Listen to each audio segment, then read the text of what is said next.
Sud Radio, midi 14h, la parole aux Français, Alexandre Jardin. Et bienvenue à tous dans ce nouveau format, cette nouvelle émission en compagnie d'Alexandre Jardin. Vous l'avez entendu, bonjour Alexandre. Bonjour. Alexandre, je vous présente en quelques mots, écrivain, metteur en scène, fondateur du mouvement des Gueux, militant associatif et désormais animateur radio. Bienvenue à cette antenne. Je prends ce déguisement. Ça vous va plutôt bien. Alors, une émission dense, on passera à votre édito dans un petit instant. J'annonce simplement qu'on va recevoir 8 invités. Il y a quelques improvisations de dernière minute. 4 sujets que je développe assez rapidement. D'abord, revenir sur les incendies de cet été dans l'Aude avec un agriculteur et un maire d'une commune. Ils vous raconteront une histoire dont vous aviez fait la promotion cet été sur les réseaux sociaux. Et puis, les professions concernées par le mouvement du 10 septembre.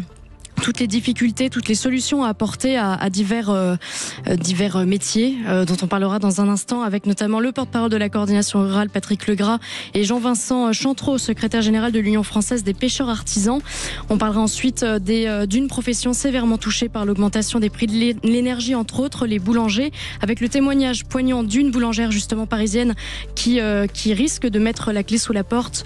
Et puis on terminera avec ces maires ruraux qui appellent à l'aide. C'est toute l'actualité du moment. Voilà, je vous laisse passer peut-être à votre édito, Alexandre Jardin. Sud Radio, midi 14h, la parole aux Français, Alexandre Jardin. Sud Radio, parlons vrai. Bonjour. Alors, tout d'abord, on va vous rappeler le numéro de téléphone auquel il faut appeler. 0826 300 300. N'hésitez pas à appeler de midi à 14h. Parce que c'est le sens profond de cette émission. Ça s'appelle La parole aux Français, parce qu'on a envie de donner la parole à tous les Français, y compris ceux qui ne sont absolument pas d'accord avec nous. On est en train de vivre ce qu'on appelle une crise de la déconnexion. Vendredi dernier, j'étais au salon de Châlons en Champagne, sur le stand de la coordination rurale, avec également les pêcheurs et d'autres professionnels, quand tout à coup arrive François Bayrou. Il y avait beaucoup de journalistes. On lui demande de se positionner et de s'engager, très simplement, à ne pas passer le décret de la PPE 3, c'est-à-dire le décret qui risque de faire doubler votre facture d'électricité. Donc l'enjeu est absolument énorme. Et devant moi, qu'est-ce qui se passe? Une anguille. Il se retourne vers les membres du gouvernement et il ne prend pas position. Il y a un pays qui a une facture d'électricité qui est prélevée sur vos comptes à la fin du mois, et il n'a pas l'air de prendre conscience des conséquences de sa dérobade. Je prends cet exemple. Cette incroyable déconnexion de notre système politique fait qu'il faut que la société puisse parler. Et si j'ai accepté de participer à Sud Radio, c'est vraiment pour qu'on contribue à cette reconnexion. Donc le numéro de téléphone qu'on va redonner... 0826 300 300. Ce n'est pas de pure forme. On est convaincu, avec les gens de Sud Radio, que la radio peut aussi changer la société. Vous allez voir que notre premier invité, Jean, qui est chevrier, on va l'interviewer et puis on vous dira comment, avec le maire de la commune, qui sera également invité, le maire de Roquefort-des-Corbières, il y a 2 ans, il était intervenu sur Sud Radio et ça a contribué à ce que sa commune ne brûle pas. Donc, lorsqu'on témoigne, lorsqu'on monte des mouvements d'opinion, ça peut impacter le réel. Notre premier invité. Voilà, vous venez de résumer l'ADN de cette émission. On peut passer à notre premier entretien. Sud Radio, midi 14h, la parole aux Français, Alexandre Jardin. Sud Radio, parlons vrai. Et on accueille nos 2 invités, Jean Liandier, alias Jean le Chevrier des Corbières. C'est l'alias que vous lui avez donné, je crois, Alexandre, cet été. Agriculteur, éleveur de chèvres dans l'Aude. Et puis Luc Castan, maire de Roquefort-des-Corbières. Bienvenue à tous les 2. Bonjour, merci. Alors je rappelle peut-être pour amorcer le sujet, Alexandre, que donc on va parler de ces feux qui ont eu lieu dans l'Aude cet été, qui ont ravagé 17 000 hectares. Le feu avait débuté dans le village de Ribaud, si je ne m'abuse, le 5 août. Il y a eu 1 mort, une vingtaine de blessés.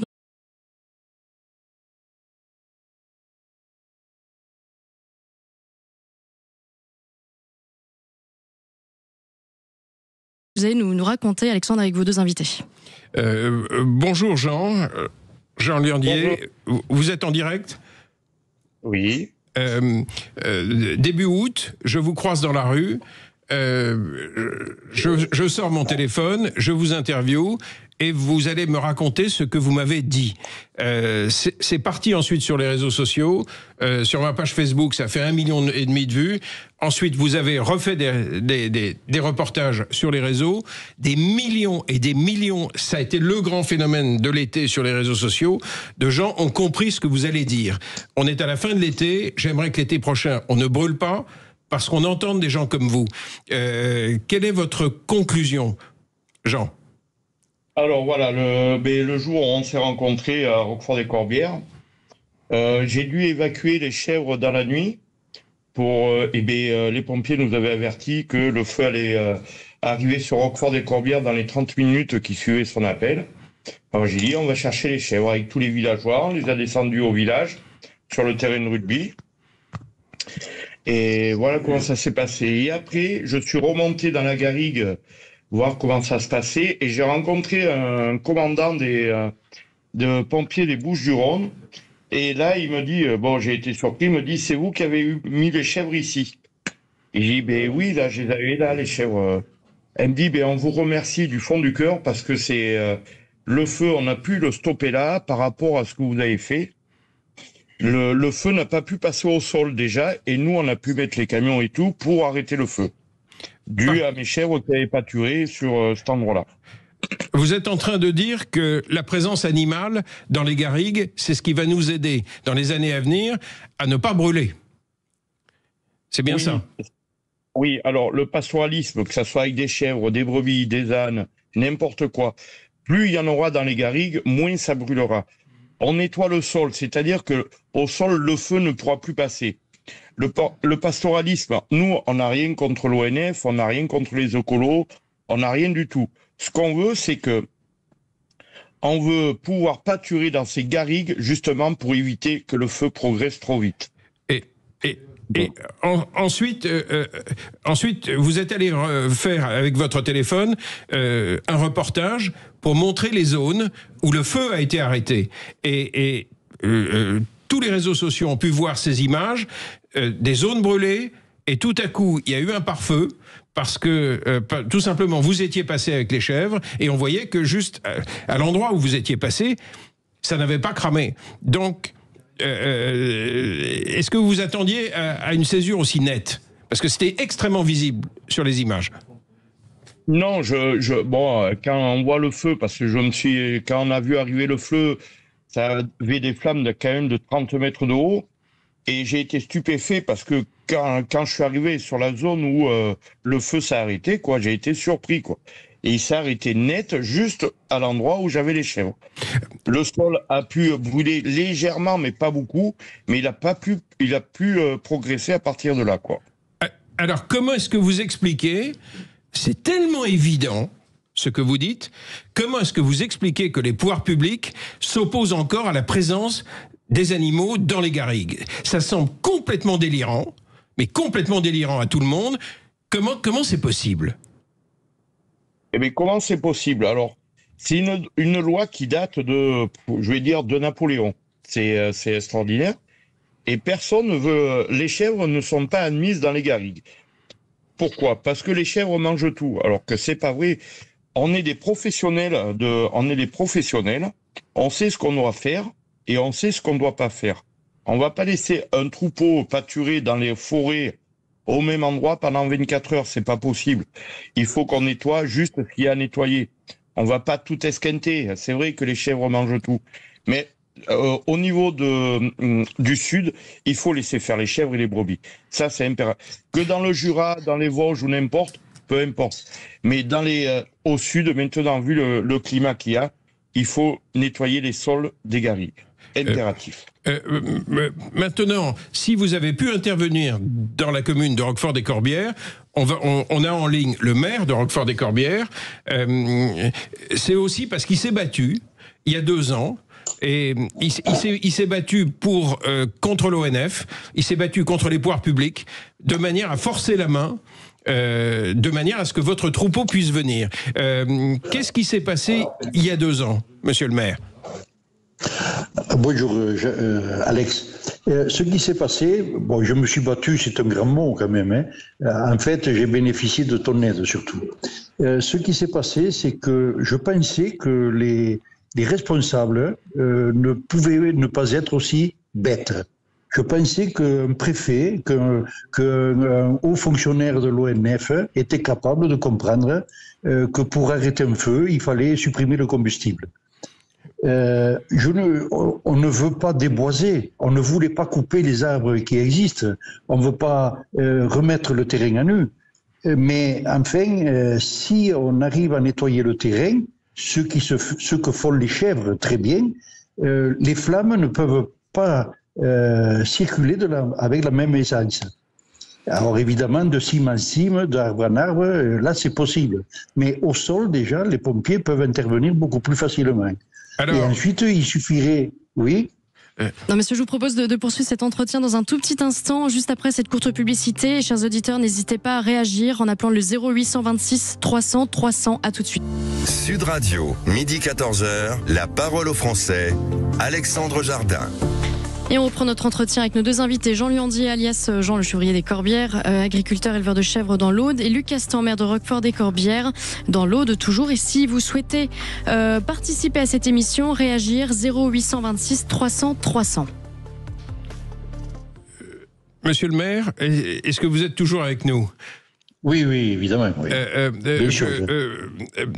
D'abord, je voudrais rappeler ce qui s'est passé, parce que c'est une des raisons pour lesquelles cette tranche horaire va exister sur Sud Radio. Il y a 2 ans, vous avez été invité dans une matinale, vous avez pu vous exprimer devant ce scandale invraisemblable des difficultés. On vous mettait des bâtons dans les roues alors que vous souhaitiez que le troupeau de ce chevrier puisse intervenir sur votre commune. Vous êtes venu, vous avez poussé un coup de gueule. Le lendemain, il y a eu une demi-page dans le Figaro. Le surlendemain, il y a eu un JT de TF1 et de France 2, et cette vague médiatique que vous avez portée, tout à coup, vous avez été la voix des garrigues, et bien, tout à coup, ça a fait plier les pouvoirs publics. Est-ce que ce combat, ça vous semble un mode normal de gouvernance ? Est-ce qu'à chaque fois, on est obligé d'en passer par là ? Eh bien, je vais dire oui. Évidemment, ce n'est pas normal. Lors de mes entretiens avec les responsables de bureau, j'ai constaté que les chèvres souffraient d'une lubie, d'une phobie, d'une mauvaise image, véhiculée malheureusement sans contradiction. Voilà. Les gens de bureau ont décidé que les chèvres étaient nuisibles. Alors que c'est l'inverse, hein. Tout le monde est capable. Les anciens de mon village, moi-même, j'avais gardé des chèvres dans ma jeunesse, et les bergers actuels, tous les éleveurs actuels, disent haut et fort que les chèvres, ce n'est pas un nuisible. Elles ne détruisent pas tout, c'est pas vrai. Elles ne font que nettoyer. Alors c'est vrai qu'elles ont la capacité de manger tous les végétaux, mais c'est pas pour ça qu'elles le détruisent. Et puis elles montent. Oui. Est-ce que vous pouvez nous dire pourquoi elles sont aussi absolument fondamentales pour accéder à des zones où l'être humain ne peut pas aller nettoyer? Voilà, parce que justement, elles ont cette capacité de monter. Les chèvres sont des animaux qui sont capables d'escalader des falaises. Et on le voit dans tous les documentaires animaliers, pour ceux qui s'y intéressent, comme les isards, comme les chèvres sauvages. Voilà, elles ont cette capacité à se déplacer sur tous les terrains accidentés. C'est un des inconvénients de la brebis, qui elle a besoin de terres plus normales, plus plates, moins rocailleuses. Et dans notre village, Roquefort des Corbières, il y a beaucoup de cailloux, beaucoup de falaises, et les chèvres sont évidemment privilégiées. Voilà. Alors, Jean Luandier, à la suite de l'incroyable phénomène sur les réseaux sociaux de cet été, vous avez rassemblé un mouvement de bergers, un mouvement de chevriers qui sont venus à Roquefort des Corbières, et vous avez lancé une réflexion collective pour que les pouvoirs publics bougent. Est-ce que vous pouvez nous dire ce qu'il en est actuellement ? Nous avons déjà créé un collectif du 26 août. de Roquefort-des-Corbières. Pourquoi le 26 août? Parce que déjà c'est la fête des bergers et tous les éleveurs et bergers se sont réunis le 26 août à Roquefort-des-Corbières. Et de là, on a monté plusieurs groupes pour travailler, pour démontrer que le pastoralisme était nécessaire dans les garrigues. Il faut savoir que le pastoralisme est reconnu au niveau mondial du patrimoine de l'UNESCO. Hein. Après, on va travailler là-dessus pour faire un collectif, pour montrer à tous ces élus, en règle générale, parce qu'on a rien contre eux, mais on veut que maintenant, à la place que ça soit eux qui... On devait les écouter, maintenant il faudrait qu'ils nous écoutent maintenant. Et est-ce que vous allez revenir avec des propositions très concrètes d'aménagements légaux pour qu'on vous laisse faire?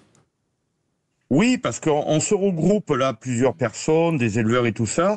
On a contacté des scientifiques qui sont avec nous, bien sûr, pour prouver, bon, ça va mettre un peu de temps, mais on va prouver que le pastoralisme est nécessaire maintenant dans les garrigues.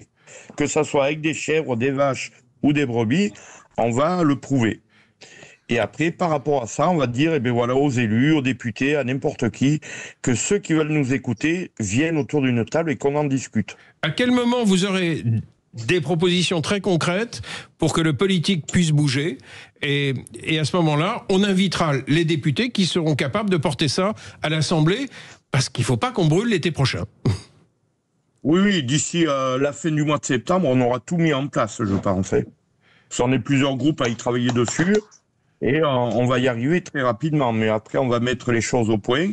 Parce qu'on n'a rien contre les écolos. Comme je dis, les premiers écolos en France, c'est les bergers et les éleveurs. Hein. Après, on n'a rien contre l'ONF. Ce qu'on veut, c'est que l'ONF change ses lois. Tout simplement. Et les privés aussi qui nous embêtent un peu parce qu'ils veulent pas qu'on nettoie. Mais eux, ils ont l'obligation de nettoyer autour de chez eux. Monsieur le maire, est-ce que vous ne trouvez pas magnifique que cette révolte pour changer la loi parte d'un village français? Moi, je trouve que c'est l'image de ce que doit être un changement vivant, partir du terrain. Vous êtes là ? Oui, je suis là, je t'écoute. Mais oui, tu as entièrement raison. C'est magnifique que ça parte d'un village rural, de la profondeur de la France. Oui, c'est magnifique. Hein. Et c'est en même temps, c'est dommage. Parce que ce mouvement prend de l'ampleur après une catastrophe. Pourquoi en France nous sentons-nous obligés d'agir après ?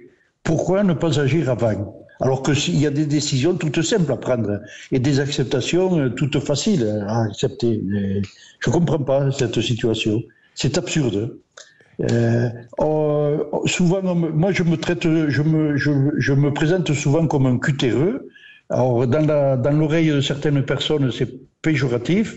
Mais je suis fier de l'être cutéreux parce que je suis plus proche de la réalité, du terrain, que de ces personnes qui sont dans des bureaux et qui, eux, sont décisionnaires, mais sans avoir la capacité d'analyser les choses. Jean, on tient tous ici à vous remercier de faire ce travail parce qu'en fait, pour nous, c'est ça la vraie politique. Ça part des gens qui se réunissent, qui prennent en main les aberrations. Et c'est vrai que le travail que vous faites dans cette commune depuis maintenant plus de 2 ans, tout à coup, ça a payé. Au moment du drame, ça a payé, ça a protégé une commune, ça a vraiment contribué. J'ai vu votre émotion dans la rue du village le lendemain même des très grands feux, au moment où le feu a été arrêté, et j'ai vu votre fierté dans la rue. Ah, franchement, j'étais très très fier, oui. Et j'espère que tous les éleveurs qui m'ont suivi sont très fiers de leur métier qu'on fait. On le sait, nous, qu'on protège la nature. On le sait. Alors c'est pour ça, j'invite tout le monde, tous les éleveurs de France, les bergers, à nous rejoindre sur ce collectif du 26 août. C'est une page Facebook où c'est marqué collectif du 26 août. Venez nous rejoindre. On fait des groupes de travail pour faire avancer les choses. venez, on vous compte sur vous.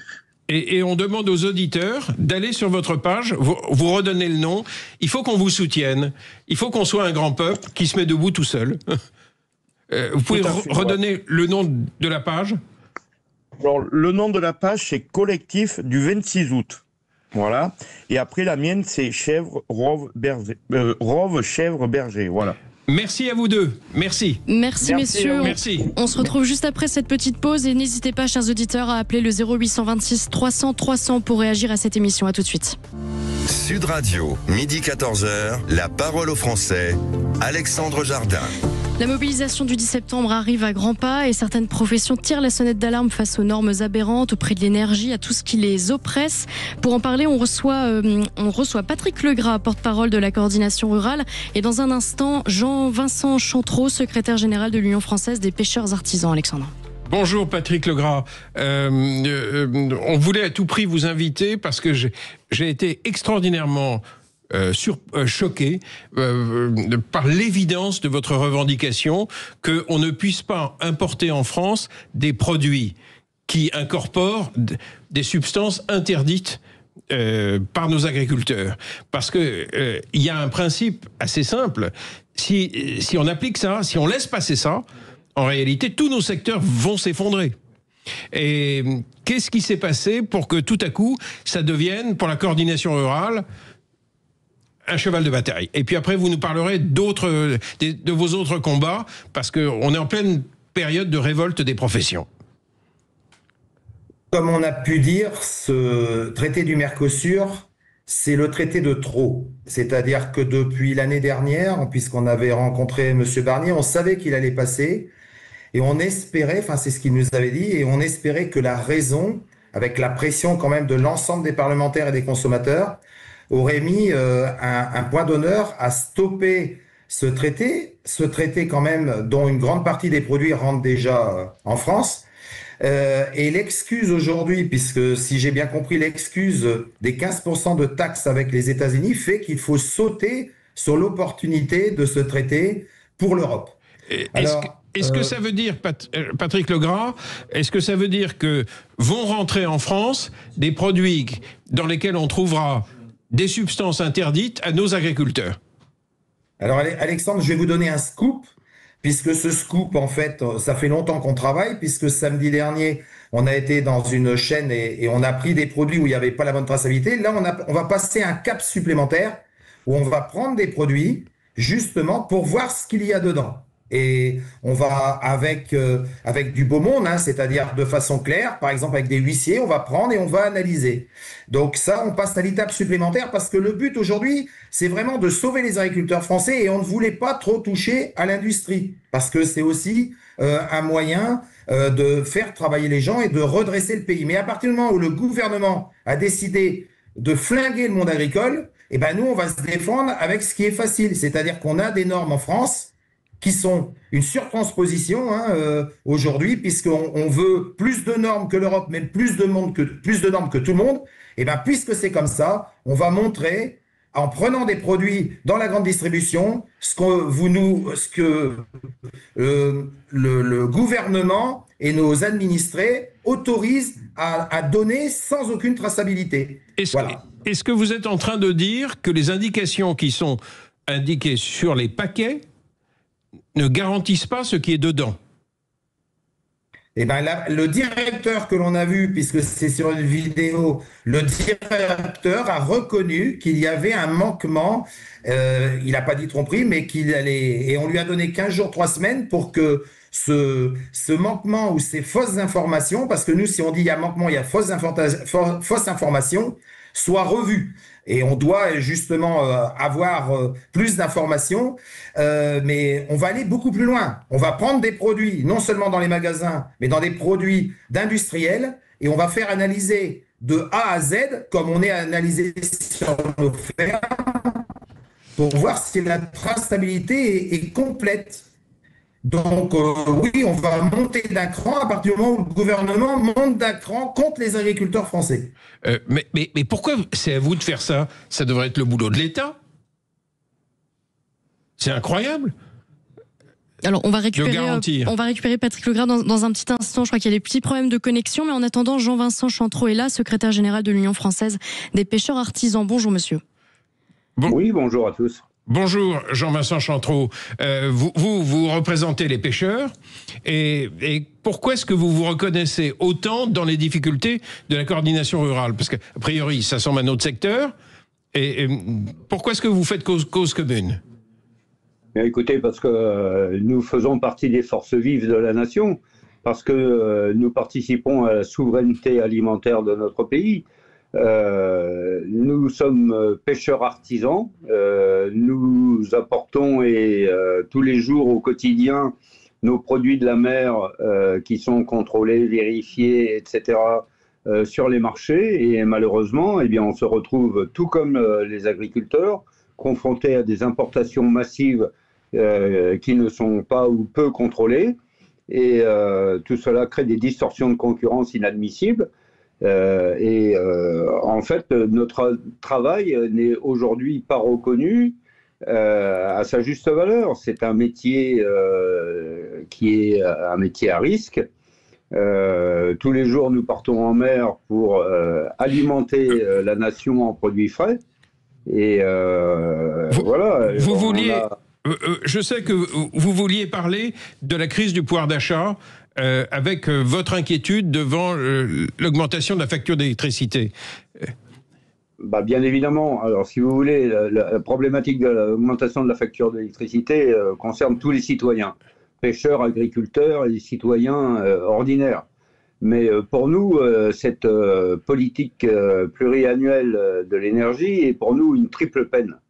La première, c'est que, bien évidemment, comme je vous l'expliquais, eh bien, nous sommes concernés par l'augmentation de nos factures d'électricité à titre personnel, mais qui plus est, pour pouvoir générer cette électricité, on nous impose des éoliennes offshore qui nous excluent de nos territoires de pêche et qui nous font consommer plus de carburants fossiles pour pouvoir exercer notre activité, sans compter l'impact environnemental et écologique que ces éoliennes offshore génèrent. Donc, c'est vraiment pour nous une politique de la triple peine. On nous impose des taxes supplémentaires, on réduit nos activités et en plus de ça, on endommage notre environnement. Je voudrais revenir vers Patrick Legras à propos de membres de la coordination rurale qui sont les producteurs d'endives. La facture d'électricité, est-ce que ça pèse très très lourd pour eux? Alors on va attendre que Patrick Legras retrouve de la connexion, donc je vous suggère de poursuivre avec votre second invité, Alexandre. En gros, on s'aperçoit que secteur après secteur, dans l'agriculture comme dans la pêche, tout le monde est exposé à l'augmentation de la facture d'électricité que nos auditeurs subissent également. Donc le risque, j'évoquais en début d'émission, la non-réponse de François Bayrou qui laisse entendre qu'il pourrait publier le décret qui va déclencher une hausse très très forte de nos factures, puisqu'il faisait l'anguille. Est-ce que c'est un risque majeur pour toutes vos professions? Alors, est-ce que Patrick Legras nous entend? Non, toujours pas. Non. Toujours pas. Je voulais qu'il parle. Monsieur Jardin, vous nous parlez d'anguilles. Les anguilles, on connaît parce que c'est une espèce que nous pêchons. Donc, on sait un petit peu maîtriser cet écosystème. Vous me parliez tout de suite de pouvoir d'achat. Il est bien évident que à partir du moment où on laisse l'opportunité d'importer en France des produits de la mer ou des produits agricoles à bas prix qui ne respectent pas les normes que nous impose l'Union européenne et que nous impose la France par excès en plus, il est bien évident que nous ne pouvons pas lutter contre cette distorsion de concurrence. Alors cela a un impact sur le pouvoir d'achat.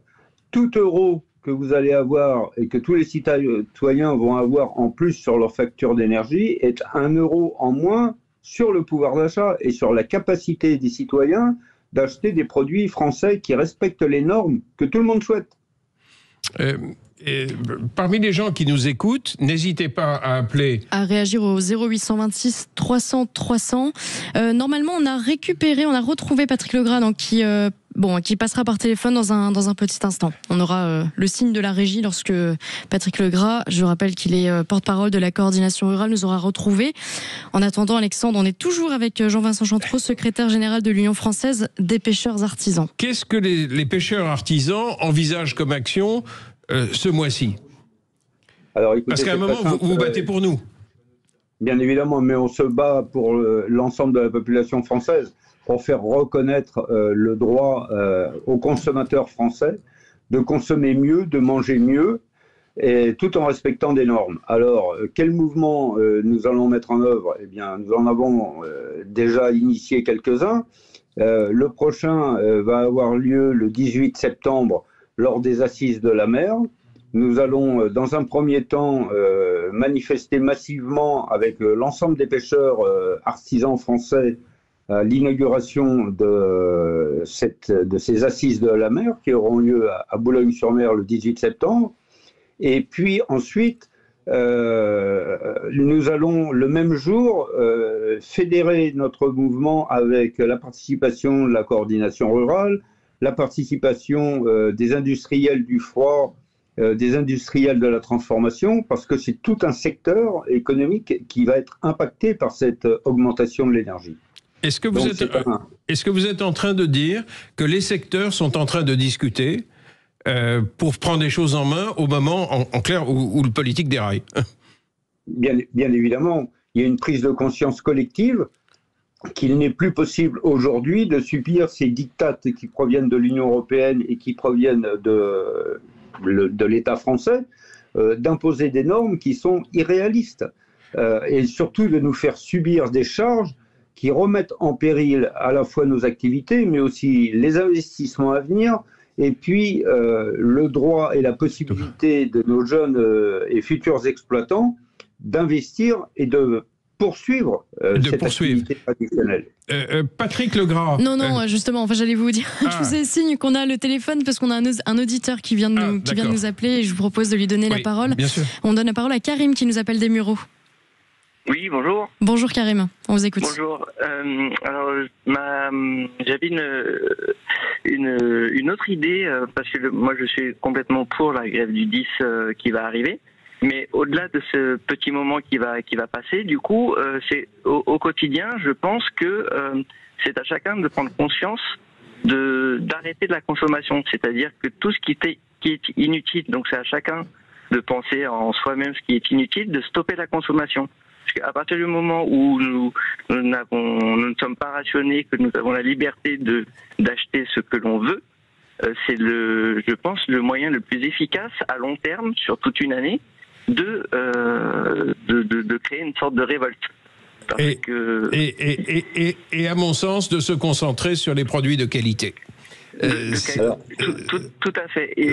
Sur la qualité, la véritable qualité.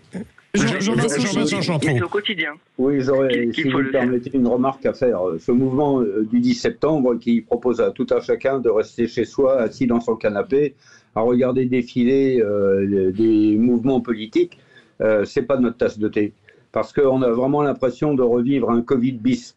C'est-à-dire qu'on va vouloir privilégier les marchés de proximité, de faire confiance aux petits producteurs et aux artisans que nous sommes, pour pouvoir alimenter la population. Les gens n'ont pas envie de faire une grève de la faim. Donc il va bien falloir que les producteurs de proximité continuent de travailler. Et lors du Covid, on nous a demandé d'être des héros de la nation en continuant d'approvisionner les marchés, et aujourd'hui on nous redemande la même chose. C'est-à-dire, taisez-vous, continuez de travailler et alimentez notre colère.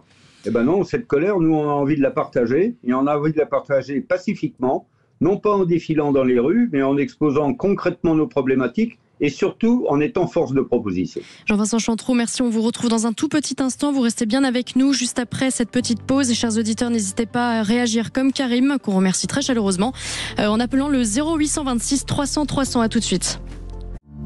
Sud Radio, midi 14h, la parole aux Français, Alexandre Jardin.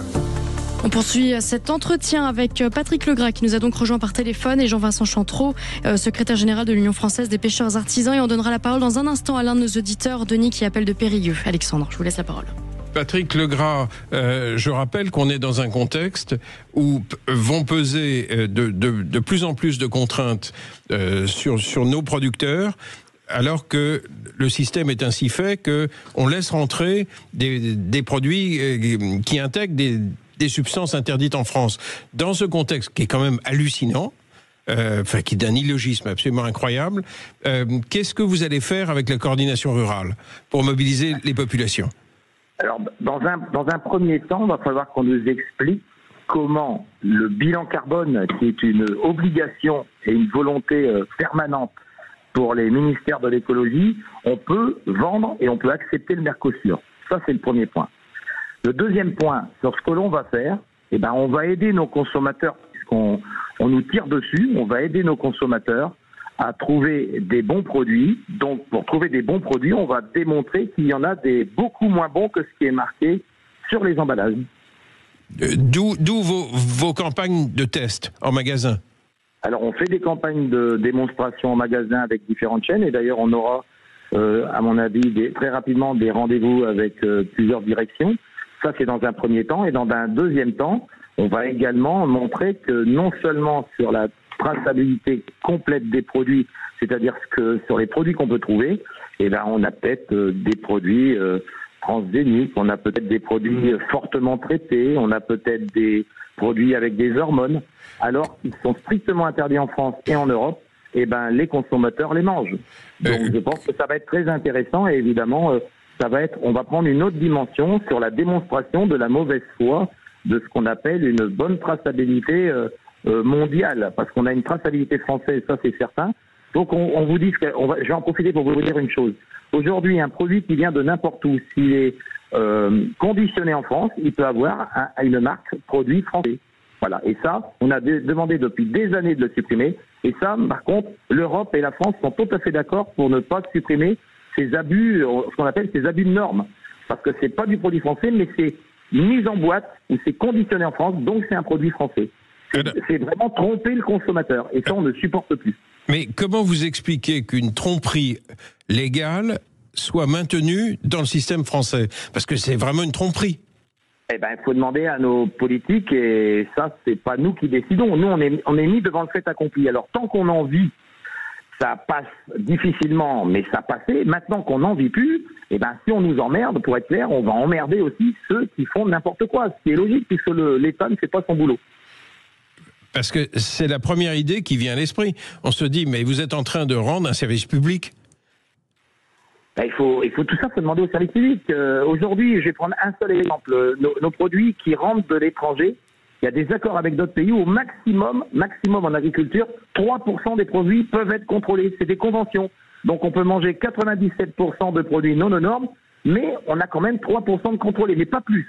Parce que si c'est plus, l'autre pays ne va pas être content. Mais quand on dit qu'on marche sur la tête, on marche sur la tête. Mais ça fait des années qu'on dit ça. Par contre, le pauvre Français qui va pas faire sa traçabilité, qui va avoir un petit produit en surnorme, lui, soit on le paye pas, soit on lui met une amende. Et là, c'est là qu'on a les contrôleurs qui disent « Ah non, vous n'êtes pas aux normes, c'est honteux. Les producteurs français, c'est scandaleux. » Mais surtout, ces gens-là ne vont pas contrôler le produit qui rentre. Donc, vous avez compris, avec les millions de conteneurs qui rentrent tous les jours, on est vraiment les dindons de la farce. Et puis, ça suffit. Là, le monde agricole, quel qu'il soit, on a ras-le-bol. Et je vous dis, le traité du Mercosur, c'est celui qu'il fallait pas signer. Merci Patrick Legras. Je reviens à Jean-Vincent Chantreau. Si la loi pour les 10 prochaines années sur l'électricité, si la PPE 3 finalement est adoptée et si le décret devait être signé, qu'est-ce que ça veut dire très concrètement pour nos pêcheurs? Les conséquences, c'est quoi? Préalablement, je voudrais revenir sur le propos de la coordination rurale. La problématique aujourd'hui, ce sont les certificats d'origine. Vous savez que pour pouvoir mettre sur le marché un produit, il faut un certificat d'origine. Et aujourd'hui, dans le secteur de la pêche, par exemple, il suffit d'importer un produit de n'importe où, et de faire seulement 25% de transformation sur ce produit pour qu'il puisse changer d'origine. C'est-à-dire qu'un produit qui va être pêché, un poisson qui va être pêché en Afrique, dans l'océan Indien ou ailleurs, peut être importé en France, transformé, mis sous filet par exemple, et à partir de ce moment-là, devenir origine France. C'est une tromperie sur le du consommateur. C'est hallucinant. C'est hallucinant. Alors maintenant, pour en revenir à votre question, quel poids on peut avoir auprès des consommateurs? Il est évident que, vous savez, la pêche artisanale française, depuis ces 20 dernières années, a diminué de plus de 40%. Il n'y a plus de pêcheurs artisans en France. Tout ça parce que priorité a été donnée à la pêche industrielle. Et malheureusement, nos organisations professionnelles, notre comité national des pêches, nos comités régionaux, eh bien, privilégient cette voie de manière à pouvoir spéculer avec des armements pseudo-français implantés à Boulogne et ailleurs, qui sont de nationalité néerlandaise. C'est tout simplement un détournement de quotas. Et si j'ai bien compris, si la loi sur l'énergie passe, vos pêcheurs vont encore régresser, vont encore être fragilisés, puisqu'ils vont devoir consommer plus de fioul pour aller au-delà des éoliennes. Alors, bien évidemment, c'est consommer plus de carburant fossile pour aller pêcher plus loin, en prenant plus de risques, mais c'est aussi toute la chaîne de la distribution qui est impactée.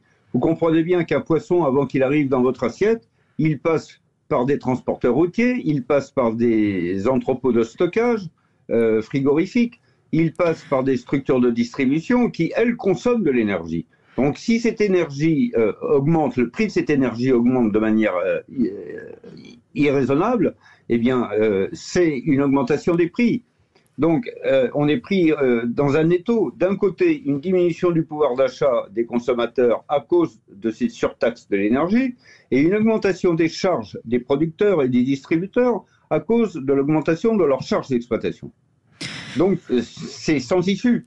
Il est bien évident que cette augmentation du coût de l'énergie électrique est totalement destructrice. Il nous reste très peu de temps. Je vous propose simplement d'entendre la question ou la réaction de Denis qui nous appelle de Périgueux. Très rapidement, Denis, on a 30 secondes. Bonjour. Bonjour madame. On vous écoute. Je voulais tout simplement aller dans le même sens de ce qui vient d'être dit, c'est-à-dire que l'électricité a augmenté de 120% en 10 ans. Ça, c'est pas moi qui le dis, c'est Anne Lauvergeon. Je pense qu'elle sait de quoi elle parle.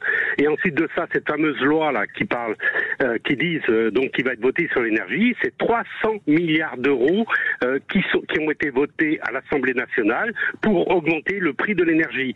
C'est-à-dire qu'il y a 150 milliards pour faire les réseaux de raccordement au réseau général et 150 milliards, pas millions, milliards, 150 milliards qui sont subventionnés pour payer cette électricité qu'il n'y a pas besoin. C'est-à-dire, et il faut savoir que les gens qui investissent dans ces éoliennes offshore, ce sont les fonds de pension américains, style BlackRock, etc. Alors c'est complètement une aberration, c'est-à-dire que le consommateur français va payer les pensions de retraite des Américains. Merci à Monsieur Macron. Voilà. Que dire alors là, merci. On va pas avoir le temps de poursuivre. Je suis navrée, Alexandre. Je vous laisse peut-être saluer vos invités.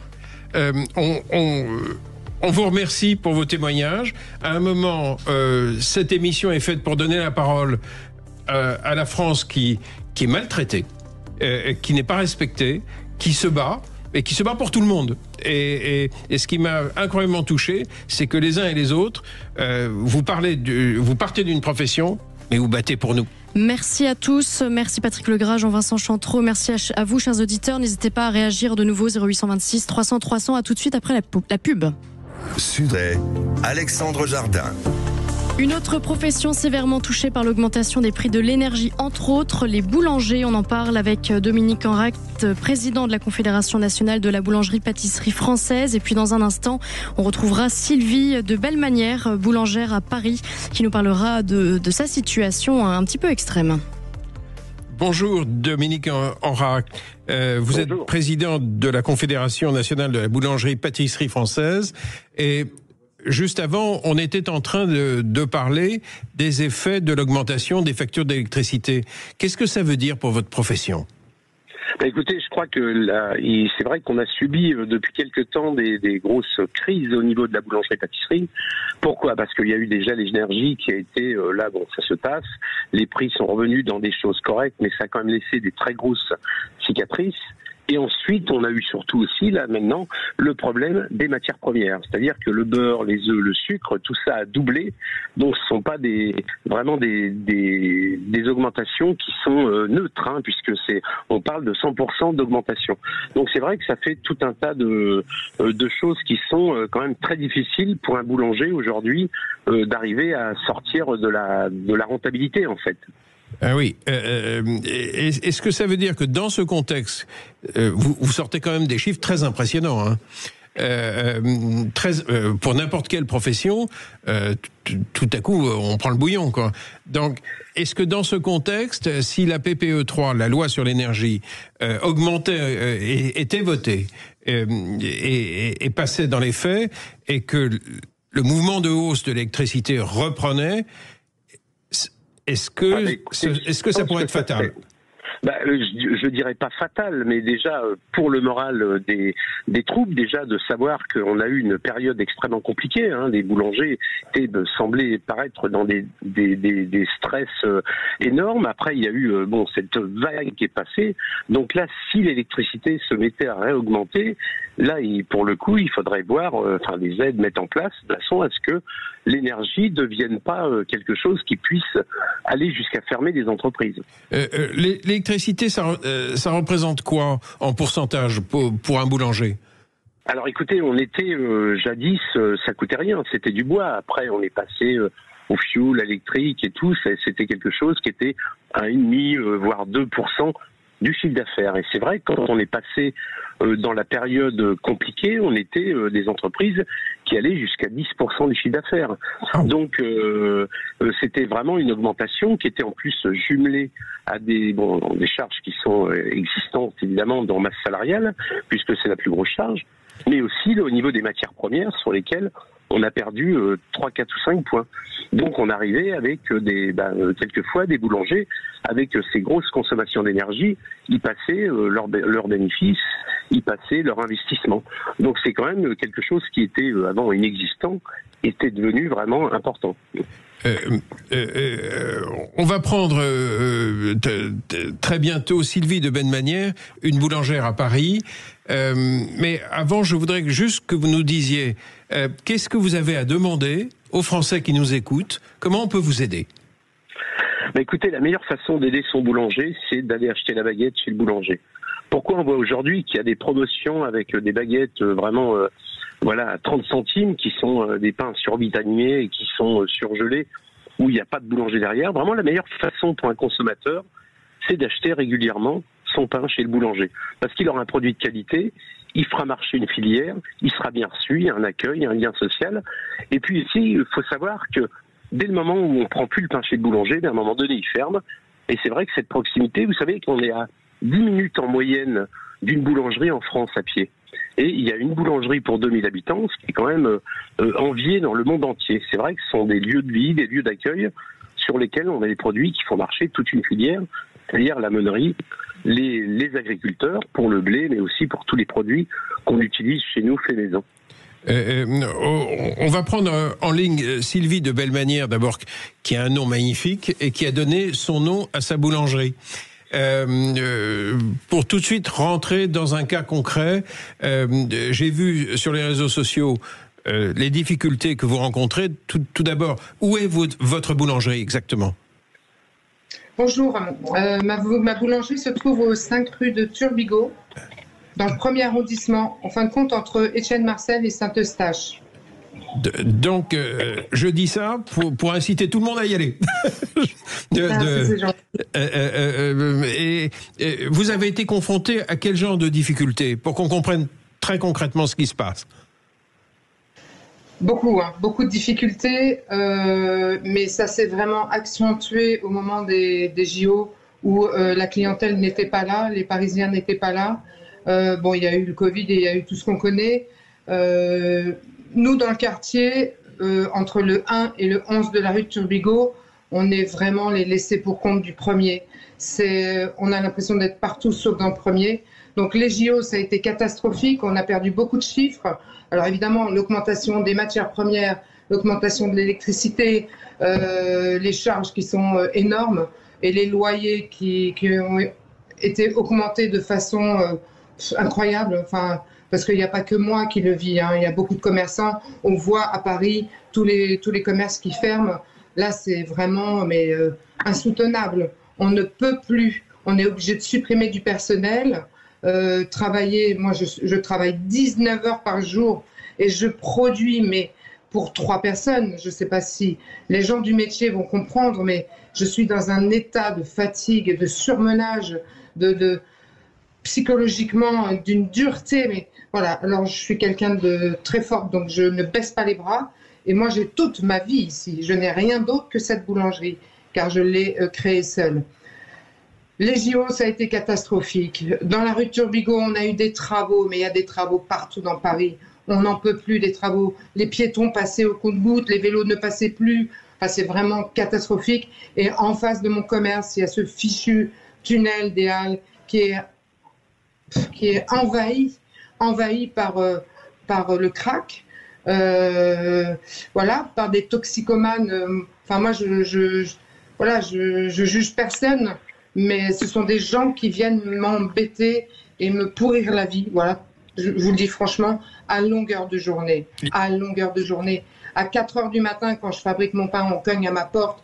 À 8 heures, dès que j'ouvre, on est là. Et ça n'arrête pas. Mon personnel est en danger. Mon personnel a peur. J'ai eu des démissions. Une demoiselle qui est venue pour être embauchée, elle s'est fait suivre par les toxicomanes. Elle m'a dit, je rentre chez moi, j'ai trop peur.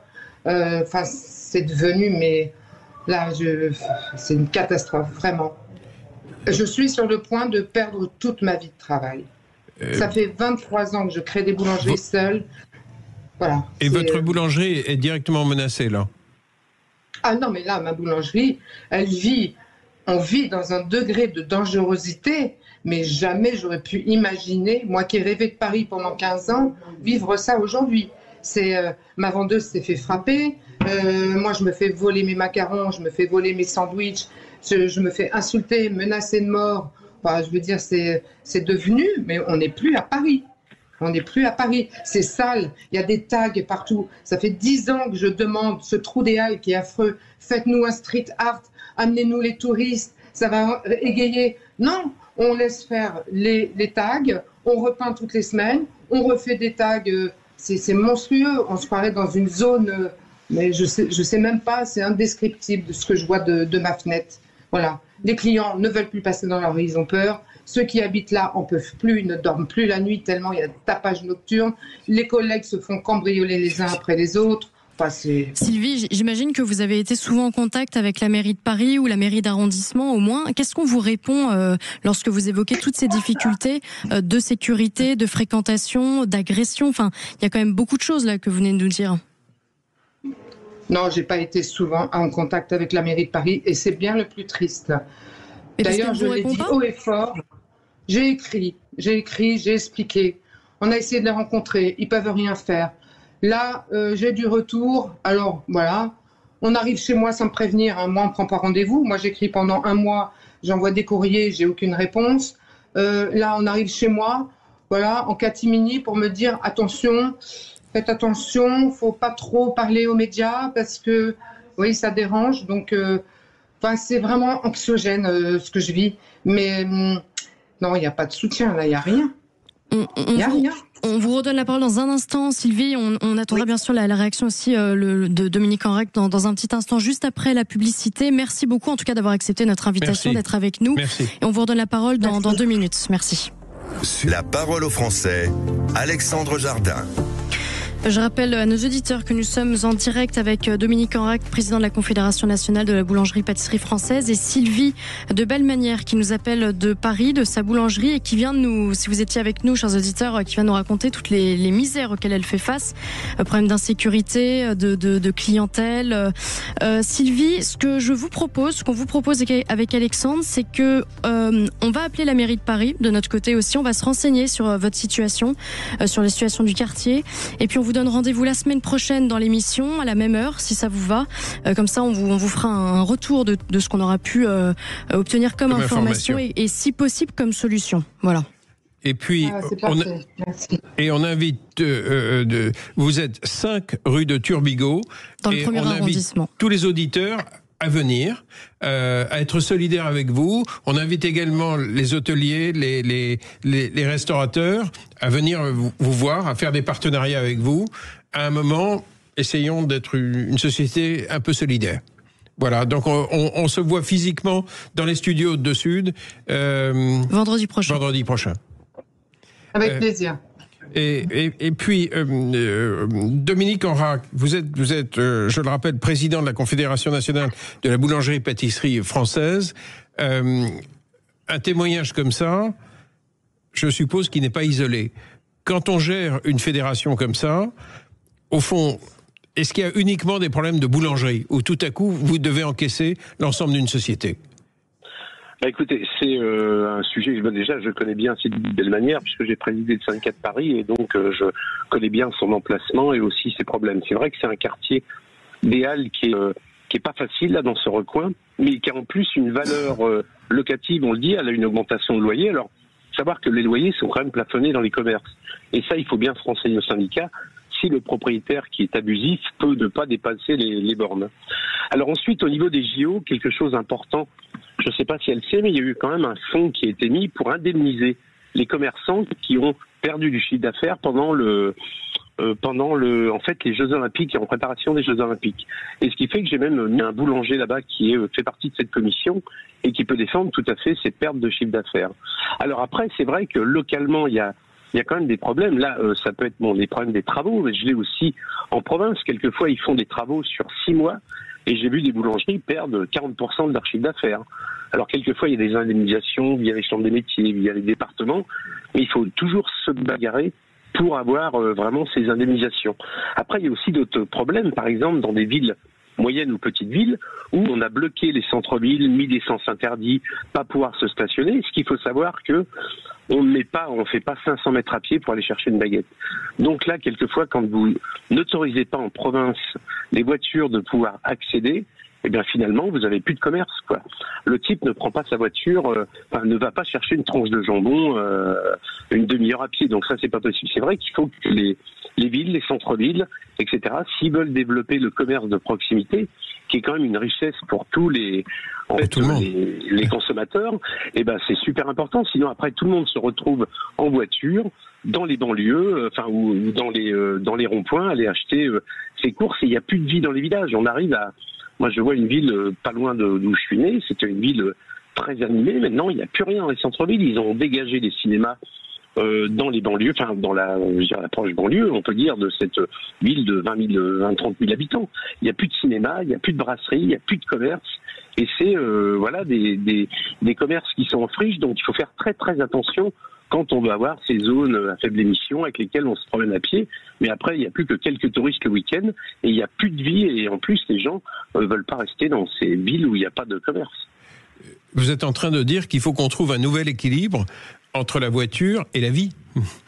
Tout à fait. Alors, il faut, on sait qu'il faut qu'il y ait des artères et près des commerces, il faut qu'on puisse avoir des arrêts minutes. Il faut, il faut faire comme les gens vivent. Regardez, on a vu quand on a voulu toucher à la voiture, les Français c'est bien la voiture électrique, etc. De toute façon, les gens se déplacent en voiture, surtout en province. Maintenant, sur Paris, je crois qu'on a compris, c'est très compliqué d'aller faire des courses dans Paris en voiture. D'ailleurs, ça a joué sur le commerce. Mais en province, si on veut du commerce, il faut que les gens puissent se déplacer en voiture. Il faut un juste équilibre. Est-ce que les communes vous écoutent un peu mieux ou est-ce que c'est encore la guerre ?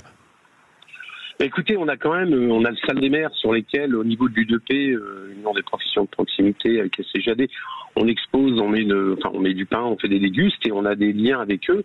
On essaie de leur expliquer, on organise aussi des tables rondes et on compte beaucoup sur les mairies avec les managers de centre-ville pour pouvoir développer les commerces. Et le problème de développer les commerces, c'est pas seulement la volonté il faut vraiment leur donner les clés, c'est-à-dire de s'installer, les aider à s'installer et leur ouvrir du business, c'est-à-dire que les clients puissent accéder, et pas une seule fois par mois, dans les commerces, surtout les commerces de bouche, parce que là, quand je parle aussi des commerces, c'est les bouchers, les charcutiers, les fromagers, les primeurs, c'est tout ce qui fait vivre les cafetiers, les restaurants, c'est tout ce qui fait vivre un centre-ville.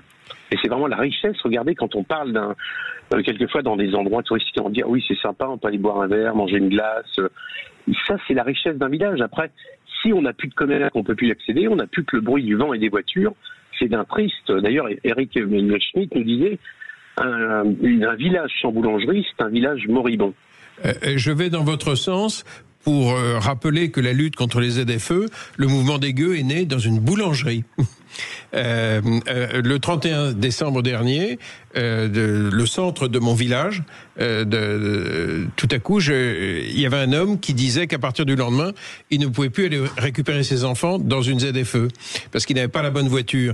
Et ça se passait dans un lieu de société, dans un lieu où la société se parle, la boulangerie d'un village.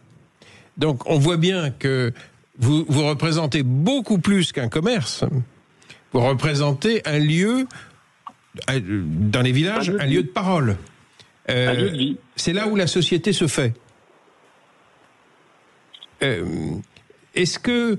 ce qui semble incroyable, c'est que au début de cette interview, vous avez sorti des chiffres, j'aimerais que vous les rappeliez, sur vos augmentations de charges, lorsque vous avez dit que les matières premières avaient légèrement augmenté.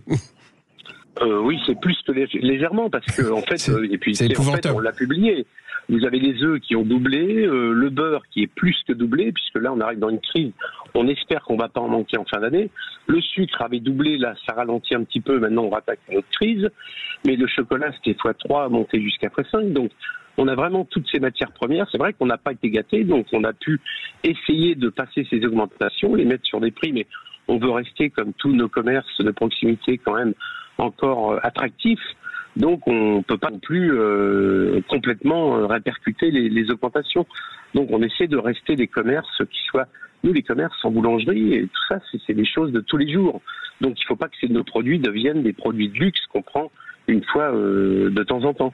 Donc c'est vrai que c'est toujours une bagarre. Alors il y a des montées et des descentes, mais là on a quand même cumulé entre l'énergie, même si aujourd'hui elle est redescendue et que c'est pas un problème, et on espère que ça va durer. Oui. Il y a quand même des... On va se battre pour. Voilà, c'est ça. Dominique Henrique, je rappelle que vous êtes président de la Confédération nationale de la boulangerie-pâtisserie française. Vous parliez du manque de main-d'œuvre, des difficultés à tenir des boulangeries. Moi, je voudrais rappeler un chiffre aussi. En 2022, je ne connais pas les chiffres des autres années, mais 2527 cessations d'activité dans le secteur de la boulangerie. C'est énorme dans toute la France.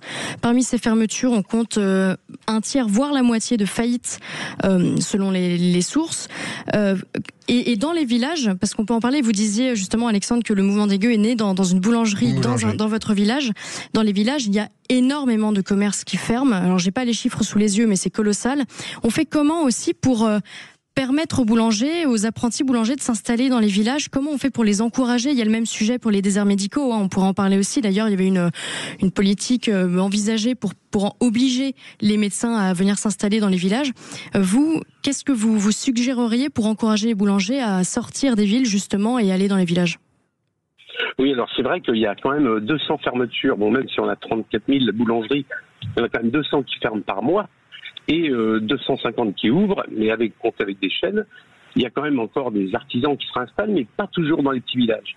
Et ce que vous dites, c'est vrai, dans ces fermetures, il y a des fermetures pour cause économique, quelquefois un dépôt de bilan, parce que pas gâté, parce que voilà, les charges, etc. Et aussi, il y a beaucoup de fermetures parce qu'il n'y a pas de repreneurs. Et là, aujourd'hui, avec ces crises successives, ça a un peu découragé des artisans de pouvoir s'installer. au moins des salariés de s'installer. Et ce qui fait que quelqu'un veut vendre, il n'y arrive pas, au bout d'un ou 2 ou 3 ans, il ferme et quelquefois ça devient une maison particulière. Donc là, on fait justement il y a un programme qui est fait, le ministère lance un programme sur la transmission et sur toutes ces vacances. Donc on travaille, on essaie de trouver des solutions avec les départements, les villes, de mettre des choses d'abattement de charges. C'est déjà le cas pour les villages de moins de 3000 habitants avec lesquels on a l'amortissement du fonds de commerce, on a différentes aides. Et là, ce qu'on a demandé surtout au gouvernement c'est d'essayer de rassembler toutes ces charges, parce que le problème, c'est qu'il y en a, ces abattements, ces aides, parce qu'il y en a beaucoup et en fait, quelquefois, on les connaît pas. Même à la Confédération, on les connaît pas toutes. Je vous dis, aujourd'hui, un jeune qui veut s'installer dans un village, s'il connaît bien son métier, qu'il est sérieux, il y a vraiment des cartons à faire. Pourquoi ? Parce que les fonds de commerce sont déjà baissés de prix de vente. Donc là, c'est la bonne affaire. Et en plus, il y a plein d'aides. C'est-à-dire qu'ils sont les bienvenus dans les villages. Les maires veulent tous une boulangerie dans le village. C'est pas possible partout. Mais même pour les autres commerces de l'alimentaire, il y a vraiment encore de quoi faire. Merci pour votre combativité positive. On aura l'occasion d'en reparler. Merci beaucoup, Dominique Enrect. Merci d'avoir été notre invité. Puis on remercie bien sûr Sylvie, boulangère des Belles Manières à 5 rue Turbigo à Paris. N'hésitez pas à y aller. On la recevra vendredi prochain pour parler de ces histoires. À tout de suite. Radio, midi 14h, la parole aux Français, Alexandre Jardin. De retour sur Sud Radio avec Alexandre Jardin pour vous donner la parole. N'hésitez pas, chers auditeurs, à appeler le 0826 300 300. On est en direct cette fois-ci avec Laurence Bussière, présidente des maires ruraux de l'Eure, et Bernard Fourchère. J'espère ne pas me tromper. N'hésitez pas à me corriger si je me trompe, pour parler des problèmes des communes. Alors on en parlait à l'instant un petit peu avec Dominique Enrect à propos des boulangeries et des commerces. Là, on peut élargir aux déserts médicaux et à toutes les autres problématiques. Alexandre. On reçoit Laurence Bussière, qui est la présidente des maires ruraux de l'Eure, et je vais être très franc, c'est pour moi une femme politique extraordinaire. Parce que c'est quelqu'un qui incarne la ruralité. J'aimerais que la France soit gouvernée par des gens comme elle, c'est-à-dire par des gens de terrain. Bonjour Laurence. Votre commune a combien d'habitants ? 245. Bon, bonjour Alexandre, bonjour à tous. Et merci de m'avoir invité à témoigner pour les communes rurales. Et on appelait parce que on voit bien qu'il y a en ce moment une panique, des augmentations très fortes sur les taxes foncières. Qu'est-ce qui se passe en ce moment dans les finances de nos communes ? Est-ce qu'il y a une différence dans la manière de s'adapter dans le fond de la ruralité par rapport à des communes plus grandes, Laurence ? Alors, dans les taxes foncières en ce moment, donc c'est vrai qu'il y a des augmentations parce que les communes n'ont pas d'autre solution que d'augmenter leurs impôts. Enfin voilà, les impôts. Mais sachez que de nombreuses communes rurales n'augmentent pas ces impôts, mais demandent des efforts aux habitants, c'est-à-dire, je vais vous donner un exemple, chez moi, on demande aux habitants de nettoyer les trottoirs, de passer la tondeuse devant chez eux et tout, pour qu'on ait moins de coûts au niveau du personnel. C'est un exemple, mais voilà, on demande aux habitants de mettre la main à la pâte de façon à ne pas augmenter la taxe foncière. Ce qui veut dire que dans une petite commune,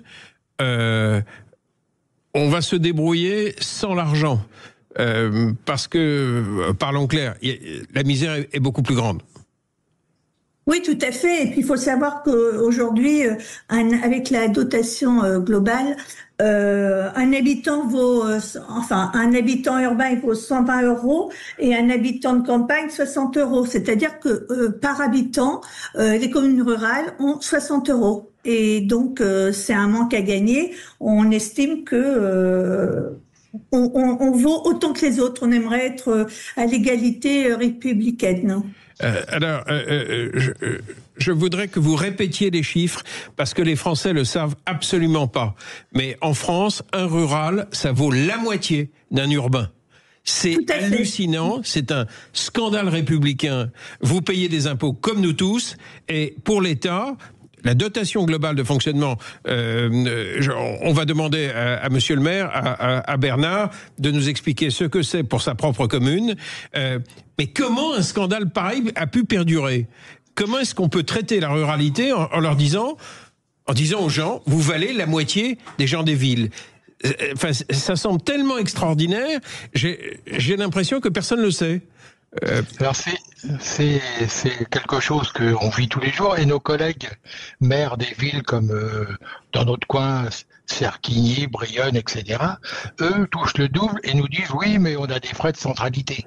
C'est vrai qu'ils ont le gymnase, il est soit communal, soit intercommunal, et ils ont des frais qu'on n'a pas, mais quand même ils ont quand même des marges de manœuvre qu'on n'a pas.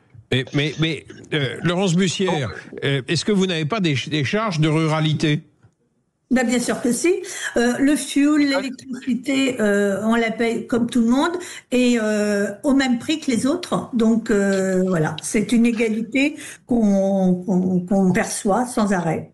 Mais puis à la limite, on achète tout plus cher puisqu'on achète en petite quantité. Donc, en fait, vos charges sont plus élevées. Vous avez également énormément de charges avec les transports scolaires. Mais je trouve que symboliquement, c'est pour ça que je voulais qu'on vous donne la parole, surtout dans la première émission. Il y a une maltraitance de la ruralité, il y a une rupture d'égalité républicaine. Je trouve que ça touche, mais au pacte social français. Il ne peut pas y avoir deux types de citoyens. On est à un tel niveau de scandale. Oui, Laurence ? Moi, ce que je voulais dire, la République est censée être la même partout. Or, aujourd'hui, un habitant des villes vaut 2 fois moins qu'un habitant de campagne. C'est ça, en résumé. Mais pour le transport scolaire, c'est pas la commune, c'est pas la commune. À la fois. C'est d'abord la région, après le département et l'interco. Après, les habitants paient une petite participation, mais c'est de l'ordre de 60-70 euros par an pour un coût moyen par élève de 1 000 euros. C'est quand même très très cher, le transport scolaire. Mais c'est pas la commune quand même. Mais si la commune peut payer, par exemple, s'il y a des transports le transport du midi, c'est pas pris par la région. Oui, c'est plus pris par la région, effectivement. Donc c'est un coût en plus. Revenons sur cette histoire de dotation globale de fonctionnement. Est-ce que c'est un des grands combats que l'association des maires ruraux porte ? Et est-ce que ce combat est pris est écouté par les partis politiques, ou est-ce qu'on se fout de votre gueule ? On se moque pas de notre gueule, on va pas dire ça comme ça, mais on nous dit qu'on nous écoute, quand on est reçu par des ministres, voilà, on nous écoute, mais on ne voit pas la couleur de ce qu'on demande. Et donc aujourd'hui, au niveau de la politique, moi je vois, on a notre sénateur Moret qui, lui, est d'accord avec ça. Il se bat aussi pour qu'on puisse avoir le même taux que les urbains. Mais aujourd'hui, on ne voit rien, on ne voit pas la couleur. Mais du coup, vous vous retrouvez dans une situation financière, je reprends vos mots du début, où vous en êtes à demander à vos administrés de faire une partie du boulot communal avec leur propre tondeuse, parce que vous gérez 3 francs 6 sous. Vous vous retrouvez dans des situations financières qui sont assez extravagantes, du fait même de cette rupture d'égalité, quoi.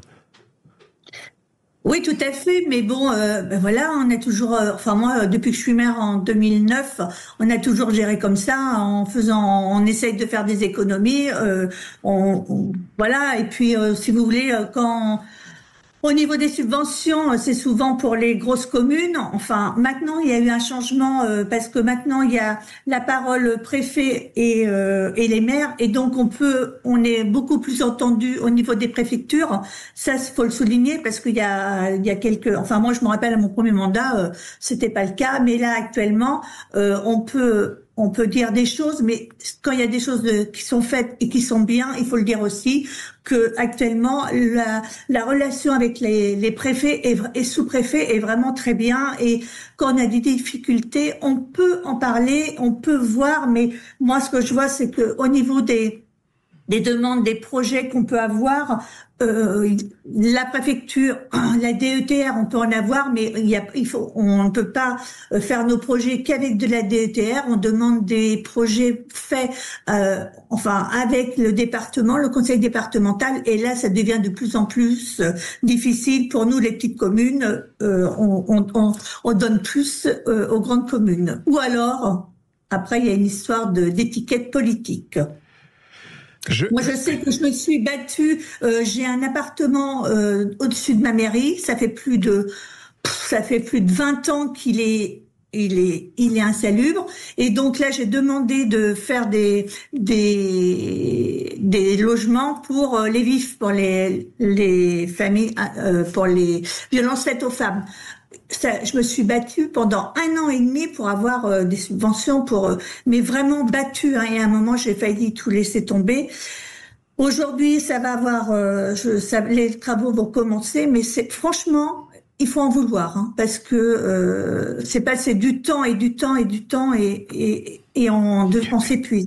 Et dans votre commune, Bernard, comment ça se passe avec la taxe foncière? Est-ce que vous êtes acculé? Est-ce que vous devez l'augmenter? Parce qu'on a vu dans l'actualité qu'il y a vraiment des communes plus grosses qui ont été absolument contraintes à des augmentations très spectaculaires.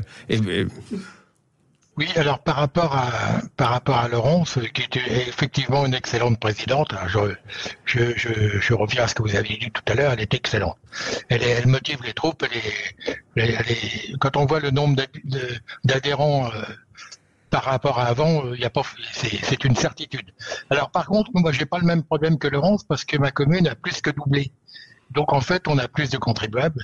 Donc, et pas plus de personnel qu'en 95, où j'étais adjoint au maire de l'époque. On a exactement le même personnel, mais avec une population qui est passée de 340 à 750 habitants. Et pas loin des 800 sans doute au prochain recensement. Donc c'est plus facile pour moi que pour Laurence, parce que on a développé le nombre d'habitants et on n'a pas augmenté le personnel. Oui. Enfin, voilà. Mais donc la proportion est plus facile pour moi. Et pour les autres communes, c'est-à-dire qu'ils avaient une enveloppe, ils s'étaient fixés sur une enveloppe, et après, quand ils ont vu leur dotation diminuer, ils ont dû augmenter la taxe foncière. C'est une obligation, quoi. Et puis la taxe foncière, on gère que les taux, hein, on gère pas les bases. Et apparemment, les bases vont beaucoup monter d'ici 2028. Et là, il faudra qu'on explique à nos habitants que les impôts fonciers montent et que c'est pas la commune, mais l'État. On reprend cet entretien dans un instant, si vous voulez bien rester bien avec nous, juste après cette publicité. À tout de suite. C'est Alexandre Jardin. On reprend cet entretien avec Laurence Bussière, présidente des maires ruraux de l'Eure, et le maire Bernard Fourchère. Je vous donne la parole, Alexandre. Oui, Laurence Bussière, je voudrais qu'on parle de la question de la violence faite aux femmes. Parce qu'on s'aperçoit que les très grandes politiques, parce que ça c'est une grande politique, au fond elle marche beaucoup mieux quand on passe par la base. Et c'est vrai que lors d'une réunion des maires ruraux de l'Eure, j'ai vu une association prendre la parole, et si vous pouviez nous en parler, parce que c'est très paradoxal. Lorsqu'il y a une grande cause nationale, on se rend compte que par les communes, on va souvent beaucoup plus en profondeur, beaucoup plus vite. Alors, nous, l'association des maires ruraux de l'Eure, on souhaite mettre des référents dans chaque commune, de façon que si des personnes sont en difficulté, ont des vrais problèmes, puissent venir dialoguer avec un référent de leur commune. Ou voire même ailleurs, aller dans une autre commune pour pas se faire voir. Donc ça, c'est un grand projet qu'on met en place avec une association Accueil Service et aussi la préfecture Blandine, Fournier et une autre association, je me rappelle plus comment elle s'appelle. Mais enfin, on est plusieurs, on a un regroupement et on travaille vraiment parce que de plus en plus de violences faites aux femmes sont en milieu rural. Il est reconnu que c'est en milieu rural. Donc, notre association veut venir en aide à ces personnes. Bernard, est-ce que vous aussi, vous avez la sensation que des très grandes politiques comme ça, je dis parce que ce sont des politiques majeures pour une société, sont beaucoup plus performantes si on les prend par les communes que par le haut? Oui, je pense. Et puis, moi, j'ai participé à des réunions avec Laurence, notamment à l'EHPAD d'Harcourt et la commune d'Harcourt à côté de chez nous, où effectivement, ça fonctionne bien. On fait remonter les problèmes. Les gens sont plus proches de leur mairie. C'est plus facile. On est là tout le temps. On permet de faire avancer les choses. Franchement, oui, il y a une belle évolution. J'ai connu cet exemple-là à une membre de la famille, et on voit que souvent les gens qui sont concernés ont du mal à s'exprimer, ont du mal à aller vers les autres, et puis après, quand c'est parti, on peut les aider. Ce qui veut dire qu'un conseil municipal, c'est beaucoup plus qu'un conseil municipal. Oui, à la campagne, oui, évidemment. On est proche de tout le monde. Moi, je reçois tous les jours sans rendez-vous. Si on a quel que soit le problème, on peut venir me voir facilement. La voiture est à côté de la mairie, ils savent que je suis là. Je reçois. Voilà. Et c'est quand même plus sympa. Voilà. Et Laurence, qu'est-ce que vous avez à répondre aux gens légèrement hors sol qui nous expliquent qu'il y a trop de communes en France? Oh, mais alors là, c'est pas un sujet sur lequel...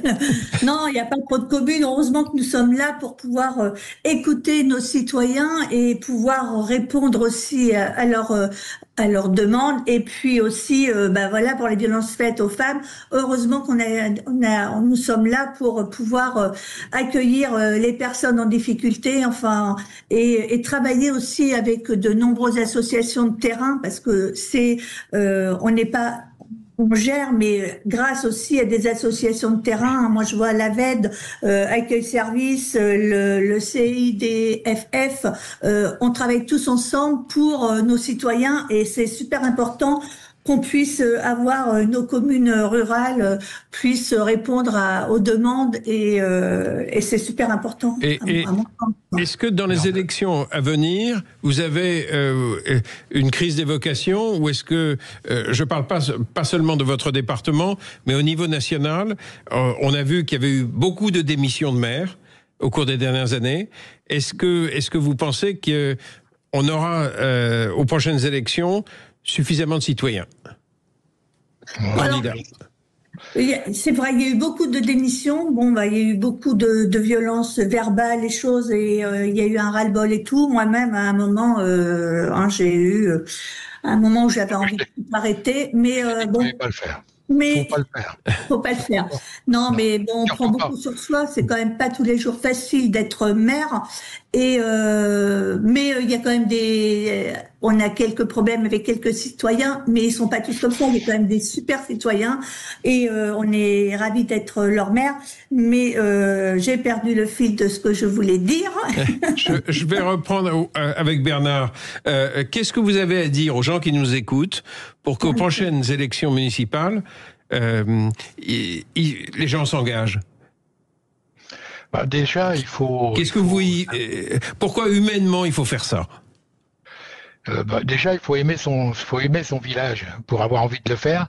Et après, c'est quand on voit que les choses avancent dans notre village, que les gens sont heureux d'habiter ici.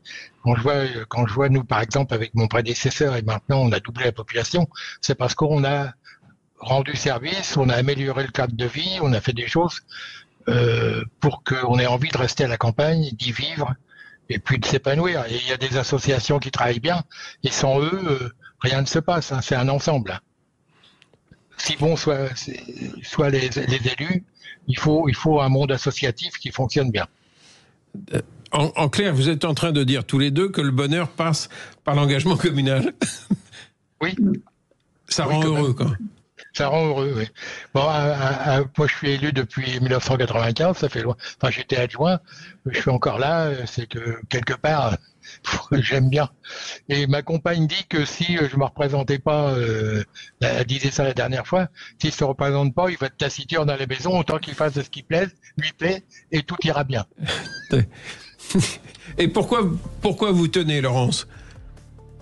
Pourquoi je tiens? Oui, dans un contexte juridique complètement fou.